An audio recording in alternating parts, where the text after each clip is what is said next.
Garder un esprit critique et faire preuve de réflexivité, comment on fait? Bonjour à tous. Allez, on est reparti pour un nouvel épisode de Réflexe Critique. Aujourd'hui, ça tournera sur la dernière vidéo de Capsule Concept qui tournait autour des profils psychologiques des créateurs et des créatrices. Donc les profils psychologiques, on avait élaboré sur les traits de personnalité, sur l'attitude, sur l'état d'esprit ou le mindset en anglais. L'idée aujourd'hui, ce sera de refaire, comme d'habitude, un point critique sur ce que j'ai pu dire, sur ce qui pouvait être faux, sur ce qui pouvait être bien, et on s'aidera, comme d'habitude, d'une interaction avec un chatbot. Alors l'étape 3, c'est l'étape la plus éprouvante pour moi ou la plus difficile parce qu'il faut que j'aille chercher en moi des souvenirs, des choses qui me font écho dans ma vie personnelle avec ce que j'ai pu raconter. C'est la phase d'introspection où je demande à l'intelligence artificielle de m'inciter à la réflexivité et à aller regarder à l'intérieur de moi et dans mon passé. Alors, il va me donner 5 points et je vais aller regarder à chaque fois est-ce qu'il y a des choses qui font écho à mon expérience personnelle ou est-ce que ce que je raconte c'est totalement désincarné et en fait c'est des trucs très très abstraits. Alors, le premier point c'est sur l'état d'esprit versus l'attitude, le trait de personnalité. Il me pose des questions qui sont: pouvez-vous identifier une situation récente où votre état d'esprit, par exemple, je suis très concentré aujourd'hui, a rendu possible une attitude? Par exemple, j'ai passé 3 heures sans interruption sur ce projet. Comment cela aurait-il été différent si votre état d'esprit avait été opposé? Deuxième question, considérez un de vos comportements que vous jugez typique, un trait, et pouvez-vous vous rappeler la période où cette façon d'agir n'était encore qu'une attitude occasionnelle? Qu'est-ce qui a fait que cette attitude s'est cristallisée pour devenir un trait de personnalité récurrent? Alors sur ces deux questions-là, alors est-ce qu'une situation récente où mon état d'esprit a rendu possible une activité? Bon, la première question, je vais la laisser de côté parce qu'il a donné un exemple et je trouve qu'il est assez parlant. Pour la deuxième, un comportement qui me semble être typique aujourd'hui, c'est, je dirais, l'autodiscipline. Ça peut être lié à la persévérance, mais pas forcément. Il y a des choses que j'abandonne très facilement. Mais en tout cas, ces côtés autodiscipline, c'est clairement quelque chose qui, en mettant en place des routines, en l'occurrence des routines d'écriture, des routines de lecture, d'activité physique aussi, sont devenus quelque chose qui est très présent en moi. Vous l'avez peut-être remarqué avec comment je m'exprime ou comment je vous partage les choses que je vous partage. Il y a vraiment ce côté carré, rigoureux, autodiscipliné. Et ça, c'est vrai que c'est quelque chose qui fait partie de ma personnalité, en tout cas aujourd'hui. Peut-être ça changera demain, mais ça c'est vraiment instancié, comme on disait dans l'épisode précédent. Ça c'est vraiment instancié dans ma personnalité. Il va nous proposer aussi des questions réflexives sur chacun des traits de personnalité. On va aller les explorer un après l'autre et on va voir si j'ai des expériences qui peuvent s'y référer. Alors, pour l'ouverture aux nouvelles expériences, rappelez-vous la dernière fois où vous avez volontairement dit oui à une activité, un voyage ou une rencontre qui vous était totalement non familière et qui demandait un effort pour vaincre la flemme.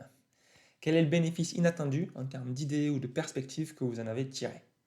Pouvez-vous identifier une période dans votre vie où vous avez été moins ouverte aux nouvelles expériences et comment ce manque d'ouverture a-t-il pu freiner votre capacité à trouver des solutions originales à des problèmes?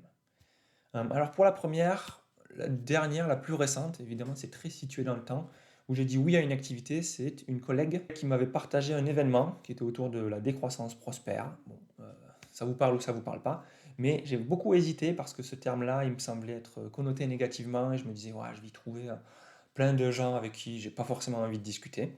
Au final, j'ai vaincu ma flemme et j'y suis allé.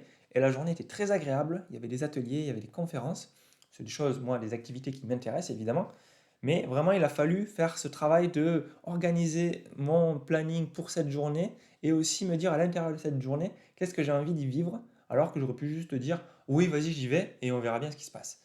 C'est un peu ce que j'ai fait, mais vous voyez, avec mes caractéristiques personnelles, il a fallu un petit peu vaincre cette flemme. C'est une des activités à laquelle j'ai dit oui récemment et qui a été très intéressante. Une période de ma vie où j'ai été moins ouvert, c'est pas évident de l'identifier, surtout a posteriori.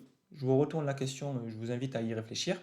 Là, personnellement, j'en ai pas des masses qui me viennent, à part peut-être quand j'étais adolescent et que je jouais beaucoup à la Nintendo DS. C'était beaucoup de jeux vidéo et c'est vrai que ça, c'était une période où j'étais un peu refermé sur ce jeu et sur moi-même. C'était intéressant pour moi, j'y passais des bons moments, j'étais très très stimulé. Mais c'est vrai que c'était pas une ouverture à l'expérience de fou parce que j'étais enfermé dans un jeu en fait. Ce qui est ok hein, de temps en temps, mais il faut trouver l'équilibre comme je disais dans la vidéo de Capsule Concept. Alors sur la persévérance, il me demande Décrivez un projet créatif, qu'il soit pro ou personnel, que vous avez failli abandonner. Qu'est-ce qui, dans votre autodiscipline ou votre rigueur, vous a poussé à faire les 5 ou 10% d'actions en plus nécessaires pour le finaliser? Et deux, dans quelle situation la persévérance excessive, l'entêtement, est-elle devenue contre-productive? Cet acharnement vous a-t-il empêché de passer à une autre idée potentiellement plus fructueuse? Alors pour la deuxième question, je vais répondre très rapidement en mode que c'est toujours très difficile de savoir si en fait on s'est entêté ou pas. Et en plus de ça, individuellement, notre ego a plutôt tendance à nous faire dire que ce qu'on a fait, c'était la meilleure des solutions, c'était le meilleur chemin possible.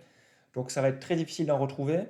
Là, j'en retrouve pas forcément, mais évidemment qu'il y a eu des phases d'entêtement ou d'acharnement. Mais c'est toujours difficile de juger entre persévérance et acharnement où ça va. En général, c'est acharnement, c'est quand on en souffre ou qu'on n'arrive pas à s'en détacher soi-même et donc on y est un peu addict ou trop accro. Mais enfin, la limite n'est pas toujours évidente à voir. Pour la première question, un endroit où j'ai failli abandonner, il y a évidemment ce projet où j'ai dû revoir à chaque fois pourquoi je faisais ça, quel était l'intérêt. Et là, j'ai réussi en l'écrivant, en le développant, à me dire que oui, oui, c'est pour apprendre, c'est pour aussi transmettre des méthodes d'apprentissage. Et donc, ça me plaît. Donc, autant continuer tant que c'est encore un plaisir. Et un autre endroit où je le vois, c'est sur la relation à ma famille. Sur la relation à ma famille, je trouve qu'il y a un point qui a été de la persévérance, dans le sens où il y a un moment où ça s'est distendu parce que l'écart géographique, parce que tout plein de situations, et où on a persévéré, eux comme moi, hein, à continuer à nourrir ce lien, à le renouveler aussi. Et ça, je pense que c'est une belle réussite où j'ai fait 5 ou 10% de plus que ce que j'aurais pu faire. En tout cas, que la motivation sur le moment m'enjoignait à faire. Et ça a été des belles récompenses. Alors la tolérance à l'ambiguïté, les questions qu'il me pose, c'est quand avez-vous fait preuve de tolérance à l'ambiguïté en acceptant qu'une question n'ait pas de réponse immédiate ou unique? Par exemple, dans un débat, une relation ou un projet complexe, comment cette acceptation du flou a-t-elle finalement permis à la situation de se débloquer de manière originale?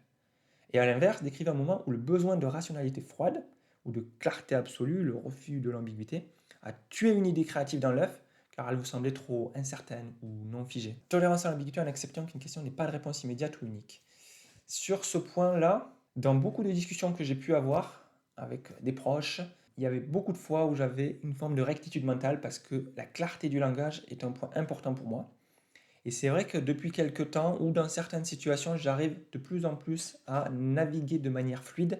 Et c'est un vrai gain, un vrai bénéfice sur le plan des relations aussi. Donc ça, c'est quand même un point où la tolérance à l'ambiguïté est très importante et très intéressante dans les relations à l'autre, qui va aussi avec une autre capacité que je n'ai pas du tout mentionnée ici, qui est la question du décentrement, où j'arrive à ne plus penser qu'à moi-même et à aller regarder qu'est-ce que pense l'autre, qui est très intéressant et très important dans une relation. Et pour un besoin de rationalité froide, ça m'arrive souvent quand je vais lire des articles scientifiques, les dévorer, c'est que j'ai besoin que des gens aient mis des concepts sur un sujet où moi j'arrive pas à mettre forcément les mots et qu'ils me permettent d'expliquer un peu mieux cette partie du réel, ces morceaux du monde que j'avais pas bien compris avant.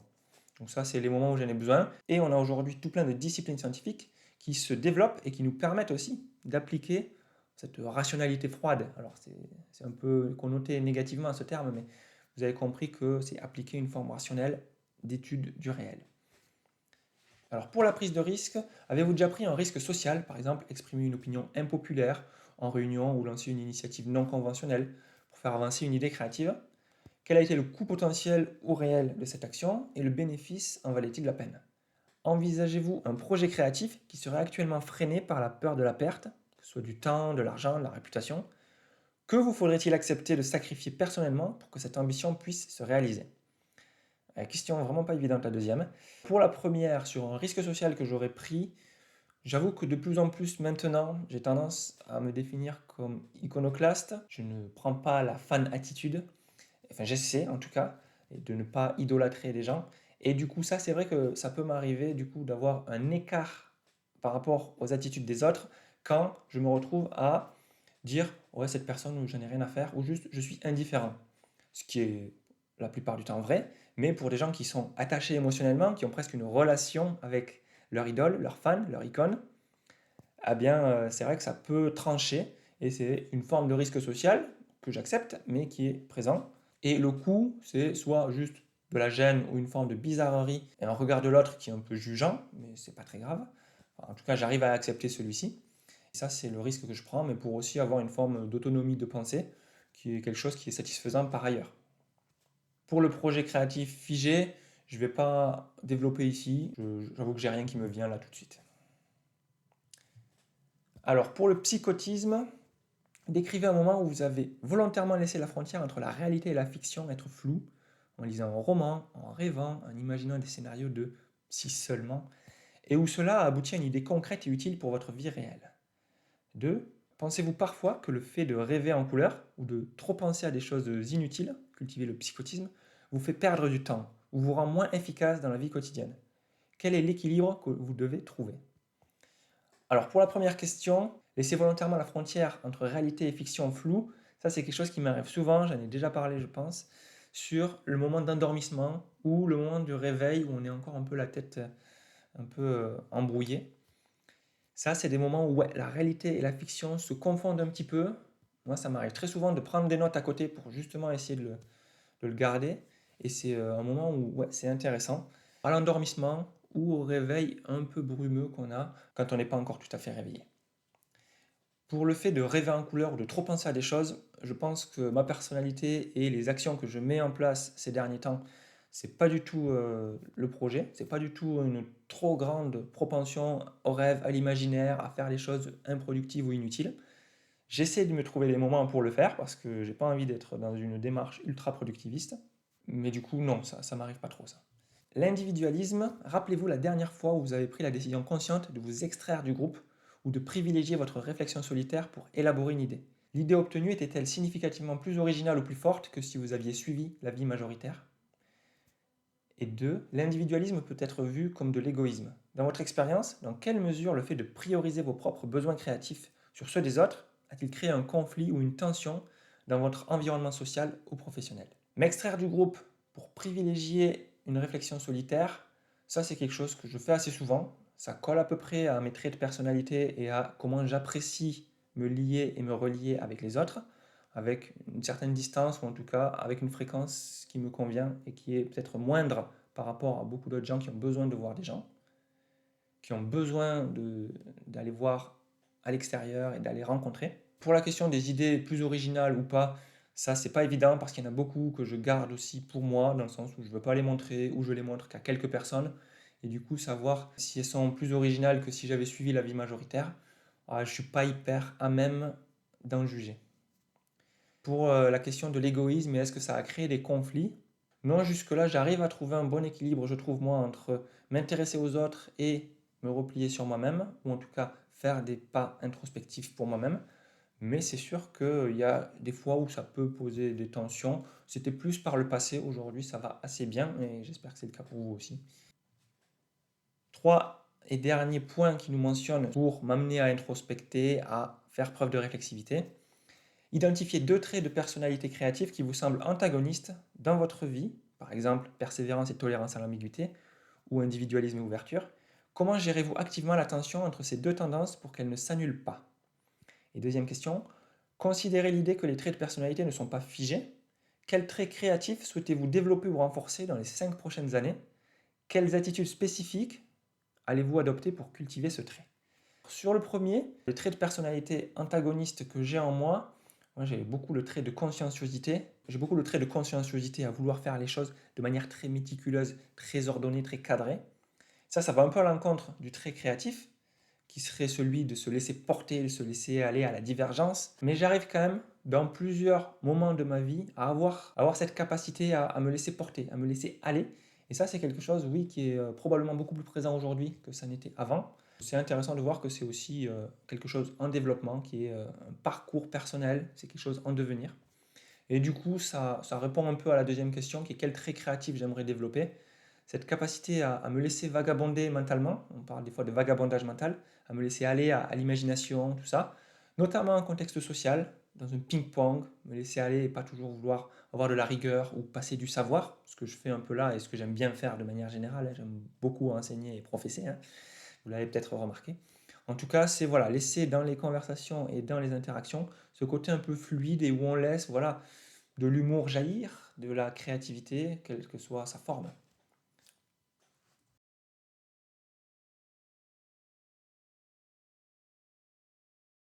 Avec réflexe critique, on revient sur nos croyances et sur nos connaissances.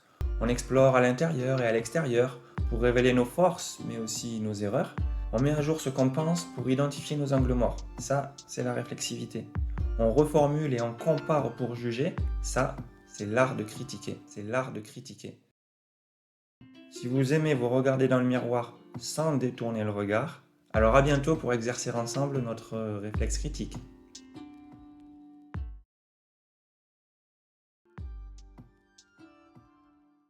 Envisagez, envisagez, envisagez, putain, j'y arrive pas. Envisagez-vous un processus créatif? Ah,